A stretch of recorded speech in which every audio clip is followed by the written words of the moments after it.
Hello everybody and welcome into our last segment of today's show here on the GSMC Dead Ball Sports Podcast. And for our final segment, we transition across the pond to the world of footy.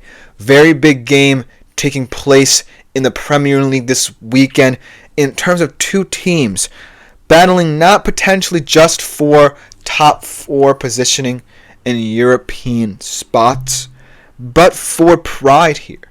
Because both of these teams have struggled to find form as of late. And they're both in a situation where they could have made this Premier League title race a little bit closer. But they've ceded a lot to Liverpool in the last couple of weeks for different reasons. And both of these teams right now, in my opinion, just have to focus on doing what they need to do to ensure they don't fall out of Europe. Even though England is leading the UEFA coefficient for the extra place in the Champions League. But a lot of concerns about both of these teams. I don't necessarily know how this game is going to pan out just because of how out of form both of them look. So without further ado, let's talk about what Nottingham Forest and Arsenal could look like in their weekend tie. Let's talk about the last two games these teams played. I was able to watch at the very least a little bit of that Newcastle-Nottingham Forest game. And Forest in the first half looked completely out of it. Newcastle pounced on them with their pace, their agility, the ability for guys like Isak and Willock to run in behind, and they got battered in that first half. Then the second half they found their footing. They play the football we know they can, use the outlets they have in Alanga and Gibbs-White to really kind of go at the Newcastle backline and challenge them. They pulled goals back, but they ultimately ended up losing because of that first half. And I think that fatigue is starting to play a role in Nuno's side, because for very large portions of the campaign, including in recent past, Nottingham Forest has been known for their defensive prowess. It is what has gotten them, in my humble opinion, into the top four. But as of late, I feel like they've had to rely a little bit too much on this defense to not collapse, and it's starting to show in signs of breakdown. And really, what I want to see out of this Forest team is if they can withstand that pressure. Because they, unlike many other teams fighting for European places, aren't involved in Europe this season. And that should be a major X factor into how they should perform. But it's not necessarily translating on paper. So the question is, can they, against a team like Arsenal, be able to compete and win the important games ahead? Because winning is what will get you into ultimately Europe, potentially even the Champions League. On the Arsenal side of things, they were very much in the title race very early on in the season, but because of injuries, have found themselves turning in a lot of turgid performances. And you can look at a lot of different things and reasons as to why this Arsenal team is underperforming right now, but one of them has to be the injury crisis. Havertz, Jesus, and Saka now out for the seasons, and really no one player who can truly step in and be a true goal scorer. And you have to look at that January transfer window when a lot of players were available to you. Names were mentioned, you were linked to them, and you didn't go for them, most importantly. And that's what people and fans are going to remember if you don't do much this season. You're still in the Champions League, but that's all you have. And PSV is not necessarily, a pushover. They're a team that could potentially upset you. So if you're Arsenal, you have to be really concerned with the outlook of the season. Yes, you're going to get all the players back next year and you're going to make a go of it again. But something has to give.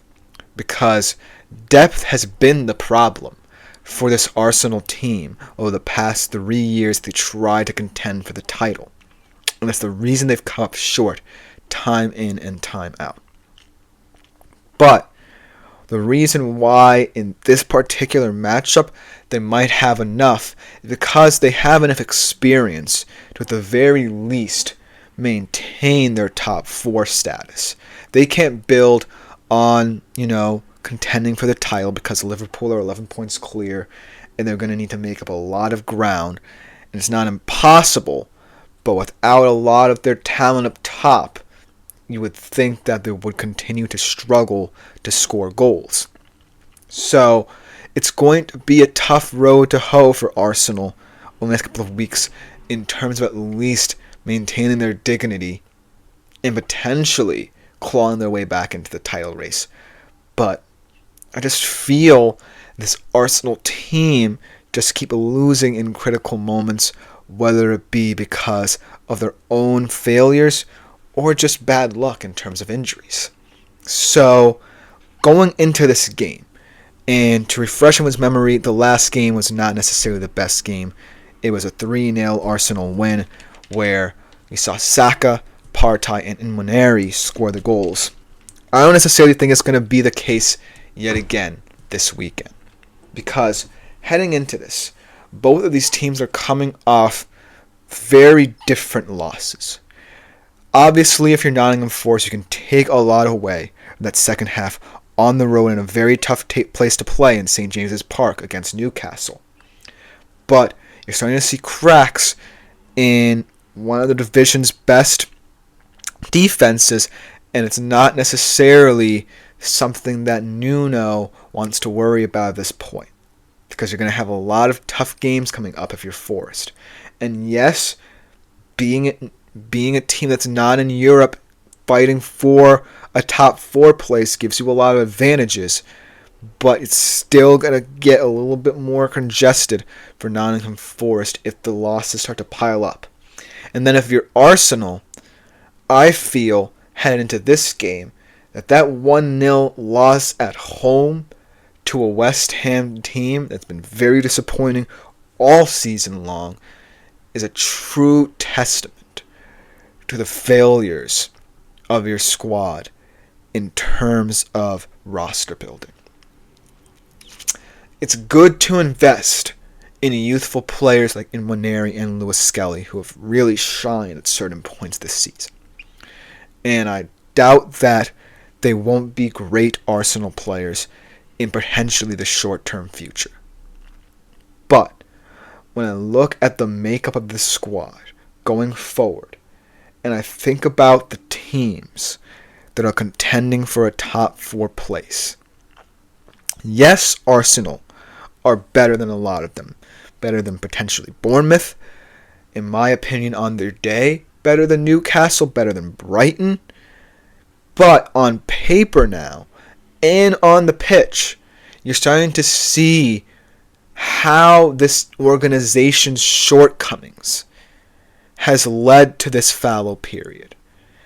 And so that's the reason why I can't necessarily place too much weight on this game in terms of where these two teams are, because they very well could end up in the top 4. Am I talking about its importance as a game for both of these teams could be rendered a moot point. But in terms of how these teams look, I can't say that this game will be full of excitement or full of thrills. I think it could be high scoring just because of the volatility of this Forest backline and the fact that maybe Forest can win in certain areas of the field where Arsenal are potentially weakened due to injury replacements. But I don't necessarily think that a lot of people will be entertained by this game. This feels like a game where both teams are going to try not to lose and hope that they can glean some positives from it.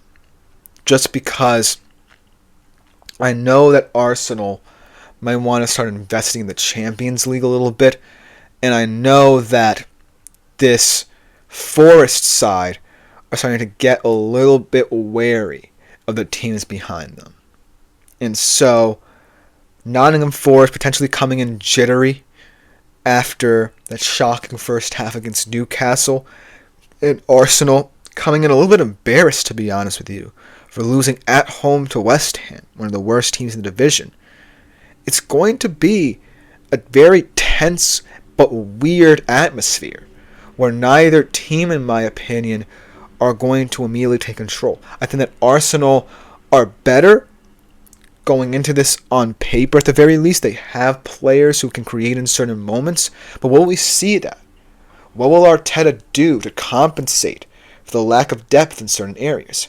And then, on the Forest side of things, if you're Nuno, do you rejigger your defensive structure? Do you continue to rely on the players that have performed well, but against Newcastle just got absolutely embarrassed in that first half? So that's why this game's a little bit weird to assess. But if you had to hold me to it and ask me for my prediction, I would say that Arsenal would win this game. I would say it would be a 3-1 result just because Arsenal still have players in the midfield who can control the game, are creative enough to find the spaces, and Forest are lacking right now a little bit in terms of energy. I witnessed in that game against Newcastle, and I don't know if they can perform steadily enough for 90 minutes against Arsenal, even a weakened Arsenal side at that. But if you're a fan of either of these squads, let me know in the comments below who you believe is winning this game, how the top 4 race will pan out. But that will just about do it for today's show. I've been your host, Christopher Shepard. Thank you all for tuning in. This has been the GSMC Dead Ball Sports Podcast, brought to you as always by the GSMC Sports Network. I will see y'all tomorrow, same time as always, 2:55 p.m. Eastern Standard Time. But I am out for today.